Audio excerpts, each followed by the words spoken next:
अब सोचो जैसे कि राज्य की परिक्रमा लगा रहा है कोई व्यक्ति और उसके मुख में गुटखा है, एक जाहिर सी बात है वो कहीं ना कहीं थूकेगा। तो कहां थूकेगा? उसी परिक्रमा में थूकेगा। पहली चीज, ऐसा तो नहीं है कि जेब में थूक लेगा, परिक्रमा में ही थूकेगा। तो उसने परिक्रमा में पुण्य कमाया या पाप कमाया? पाप कमाया। अब आगे बढ़ते हैं। अब परिक्रमा चल रही है और दूसरा एक व्यक्ति, दूसरे में तो दो लोग गए परिक्रमा लगाने और क्या कर रहे हैं? तेरी दुकान मेरी दुकान, मेरे बिजनेस का घाटा, पड़ोसी ऐसा पड़ोसी वैसा। पूरी परिक्रमा में सिर्फ ये चर्चा चल रही है, पाप कमाया पुण्य कमाया।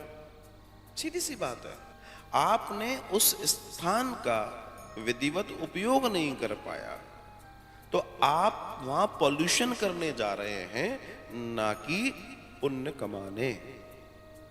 अच्छा, आपने तो पुण्य कमाया नहीं है लेकिन दूसरों को परेशान भी किया है आपने। कोई बेचारा हमारा यूं करता हुआ ऐसे चला जा रहा है अपनी धुन में, सामने देखा वो थूका हुआ पड़ा है, उस बेचारे को अपनी यात्रा बदलनी पड़ेगी। कितना कष्ट होगा उसको, मानसिक कष्ट होगा, उसको शारीरिक कष्ट होगा, और सबसे बड़ी बात उसके हरि नाम में बाधा होगी। उस बाधा का जिम्मेदार कौन? बोलो राधे राधे। तो यहां जो चिंतन की बात है, जो समझने की बात है, उसे बहुत विशेष रूप से समझने की जरूरत है कि आप स्थिति कैसी पैदा हो रही। तो अगर वही लेकर हम तीर्थों में जा रहे हैं, बोल रहे हैं हम वानप्रस्थ में हैं आके भी, तो वानप्रस्थ का प्रश्न तो बहुत बड़ा हो जाता है, छोड़ दो उसे, दिमाग से निकाल दो। बड़ी सीधी सी बात है। मैं आश्चर्य में हूं इस बात को लेकर कि तुम जहां हो तुम वहां नहीं जी रहे हो। प्रणाम करने की जगह मोबाइल हाथ में लिए घूम रहे हो, परिक्रमा भी लगा रहे हो तो मोबाइल लेके लगा रहे हो। लानत है ऐसे जीवन पर, लानत है। तुम जहां हो वहां ईमानदार नहीं हो पाए तो तुम क्या दूसरे की प्रदर्शनी करने आए हो? यहां पर तुम वहां होके वहां के नहीं हो पा रहे हो, जहां हो वहां के नहीं हो पा रहे हो। और आज ये इतनी बड़ी बीमारी बन चुकी है कि क्या कहें। लोग तीर्थों में जा रहे हैं, भगवान के दर्शन बाद में कर रहे हैं, पहले दर्शन करा रहे हैं।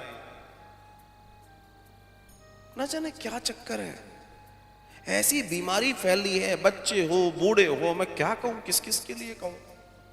बिना चौंगे के जीवन नहीं है। अरे भाई, जहां आए हो वहां जी लो।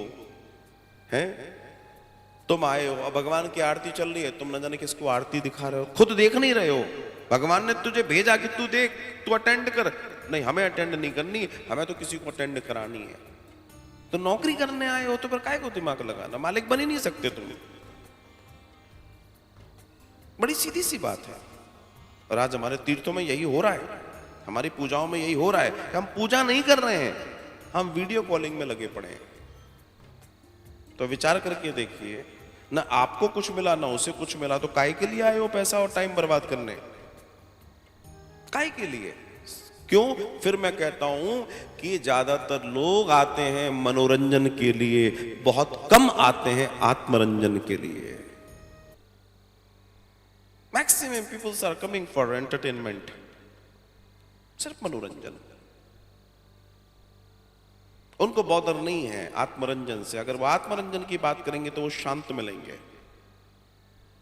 वो सुगंधित मिलेंगे, लेकिन मनोरंजन से फुर्सत ही नहीं मिल रही है। तो आप सोचिए, इतना सुंदर भगवान का दिव्य विग्रह तैयार, आप सोचिए जिस व्यक्ति ने उसको बनाया घंटों लग गए, सुबह से प्रक्रिया में लगे हुए, और हम उसका आनंद नहीं ले रहे हैं। हम पर कृपा की गोविंद ने कि लो, मैं तुम्हें इस रूप में अपना दर्शन दे रहा हूं, और हम दर्शन नहीं ले रहे हैं, तो हमसे ज्यादा मूढ़ मती कौन होगा? विचार कीजिए, सोचिए।